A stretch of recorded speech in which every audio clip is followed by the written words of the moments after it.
Kyle Larson wasn't the best on Monday, but that didn't stop him from winning at the Chili Bowl. Anyway, we'll unpack that and everything from day one, including a win for Christopher Bell, heartbreak for Briggs Danner, and we'll talk Chili Bowl officials ramping up the hunt for tire doping traction control and more. Let's go.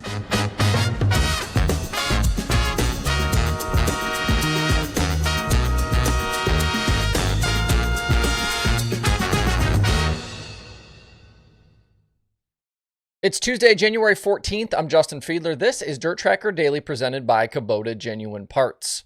Chili Bowl night one in the books, and we have our first two drivers locked into the championship main event for Saturday. A lot to unpack. We'll start first with those two locked in drivers. Kyle Larson, the winner, and Shane Golobic in second. Golobic now locked into the main event for the third straight season, and last night was the fourth prelim show of his career that he led laps. Unfortunately, though, he's still looking for his first win in the building. Early on, he was in a fight with Ken and McIntosh, and then late, he got passed by Larson on a restart for the win. Not what he wanted, obviously, but locked in either way. As for Larson, I think last night was one of his more impressive drives. That 1K machine, not the best car, and it was pretty clear throughout the night that that was true, including in the Race of Champions. And the other Paul Silva team car with Tyler Courtney didn't look super fast either. In the main event, I think Golobic, McIntosh, probably Briggs Danner were all better, but Young Money really just smarter than everyone. He hung around the top five for much of that 30-lapper. He stayed patient, then took advantage of a too eager Ken and McIntosh late, and then made that move around Golobic. It was the quintessential top driver elevates his car in a night where it wasn't the best type situation. Afterward, Larson even admitted that they have work to do come Saturday to really have a shot for the driller. I think Brent Crews definitely had the drive of the night, and I'm sure if you're on social media at all today, you're seeing Brent Crews' face everywhere and talk about him. He got upside down in Heat 5, then went 3rd to the win in his C main, 13th to the win in his B, and then 17th to 4th in the feature. That will put him starting near the front of a Saturday B with a very solid shot to transfer into the championship main event. Huge comeback for him, especially when you consider how little he's actually raced on dirt lately. As for the bad, definitely a brutal end to the night for Briggs Danner. He was absolutely rolling in that Alex Bowman-owned ride, but that slider around Golobic for the lead in the main event ended in disaster with the flip on the cushion. Those guys already had that car stripped last night. Danner will have to come from the E-main on Saturday night. Other drivers with tough nights included Nick Hoffman, who got upside down in the first B, and Tanner Holmes, who got just kind of beat up through the entire course of the evening. A few other positives. I thought Ashton Torgerson looked good in that KKM ride. Jerry Coons, sneaky 6th place run for him. Dylan Welch, 22nd to 10th. And I liked what Zach Weigel was doing before he got wiped out by Tanner Carrick. The other racing last night was the Invitational Race of Champions. It's always a bit of a peek into who's good early on in the Chili Bowl proceedings. On pure pace, based on the qualifying session, I think Thorson and Persley looked really fast. Obviously, they were the two fast times, and Kofoid able to lay down a solid lap, even going out as late as he did. In the race, though, all Christopher Bell. He started on the pole thanks to the invert after qualifying.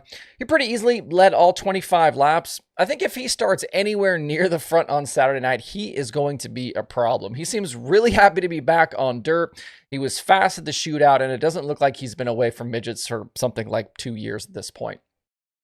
Today at the Chili Bowl, they will do it all over again with a fresh group of drivers. Hot laps at 4 p.m. Central, heat races starting at 5.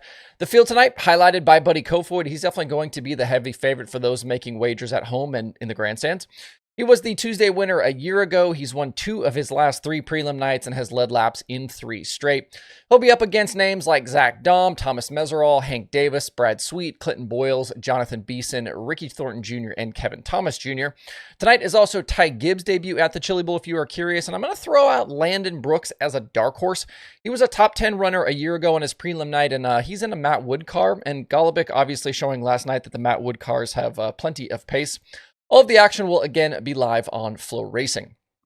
Real quick before we move on, we are less than 1,200 subscribers away from 40,000 on YouTube, and our goal for the year is to reach 50,000. So if you don't already, you like dirt racing news, analysis, opinion, all the talk, hit that subscribe button. Subscribing is free, and it helps me and you together. Staying with the Chili Bowl, I did want to talk about some things happening around the pits this week, especially when it comes to the tech process. A big story last year was the crackdown on technology when it came to communication with the drivers, with officials swapping out receivers and checking for things like smartwatches in advance of main events. This year, the focus has very much, though, shifted to the race cars.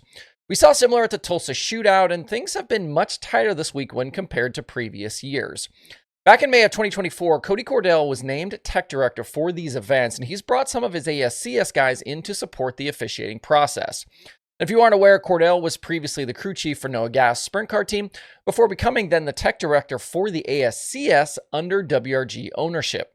New rules were also put in place in advance of these races, and Cordell, Matt Ward, not playing around. I talked to a bunch of people in the building yesterday to get a sense for how it was all happening, and it's clear that tech and safety are being taken seriously. I had one driver tell me it felt similar to a World of Outlaws or high limit race, with pre-event tech including chassis tubing thickness checks, plus looking over safety equipment like belts and head clearance in the cars. All cars were given certification stickers after that process, just like you would see with an Outlaw show or high limit show. I have not heard if any were not allowed to race, though. It would be silly if that happened, though, as teams had ample time and warning to make sure their cars were compliant. And at the Tulsa shootout, we did see teams disqualified over failed tire tests, and that is being heavily scrutinized again this week. The Saturday feature was shortened to 40 laps from 55 because of the surface taking rubber in recent years, and event organizers believe that tire doping played a part in those rubber down tracks. Tire samples were taken yesterday, and we'll see if anything comes out of that. A few different people told me they were actually happy to see the extra tire testing, and I know there were some quotes floating around from Emmett Hahn about it and some of the top drivers and teams. And this deeper dive on the tech process last night continued after the feature, with cars getting looked over yet again, and I was told by another friend that traction control was in the crosshairs. Body panels were removed from cars and ignition wires traced all around the chassis. Matt Weaver posted this photo to Twitter last night of the process. Don't tell him I stole this photo, though. I tried to text him to ask permission to use it, but he wasn't out of bed yet. Anyway, we've talked about some of the tricks out there with traction control. And while teams have gotten smarter, so have officials. So they are starting to look in these little places to see where wires are, maybe wires shouldn't be, things like that. Fuel also always a focus at Chili Bowl. Those checks were happening all throughout the day as well. We obviously won't know right away if anyone gets busted for the tire testing because those samples have to be sent off and tested by the lab, but it could be a storyline that plays out in the future.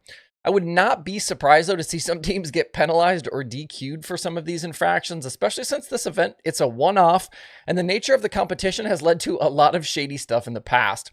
It feels like there has to be at least a few teams out there in the building who will still try and take the risk and get the added performance. But tech process, all of this stuff, it's going to be kind of a quiet storyline this week until maybe somebody gets DQ'd, and then maybe it won't be such a quiet storyline.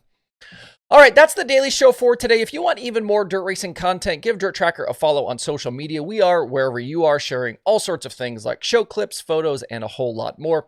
Hope you guys have a great Tuesday out there. We'll see you right back here tomorrow.